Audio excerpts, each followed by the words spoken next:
15% ते अची असांजे पेंशन खे बीहारियो।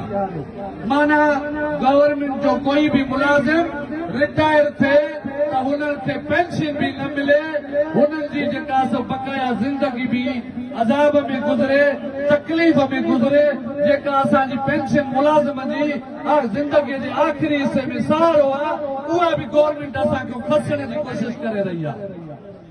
पर इंशाअल्लाह ताला असां हिन गैर जमहूरी हुकूमत खे इहो धाड़ो हणण कोन ॾींदासीं। मुलाज़िम यकजहत आयो, मुतहद आयो, कराचीअ जे ऐवान किलो ॾींदऊं, इंशाअल्लाह कराची हलंदऊं, इंशाअल्लाह बिलावल हाउस जे अॻियां धाड़ो हणंदऊं, ज़रूर पंहिंजे मुतालबनि जे मिंता ताईं वापसि न ईंदऊं, इंशाअल्लाह।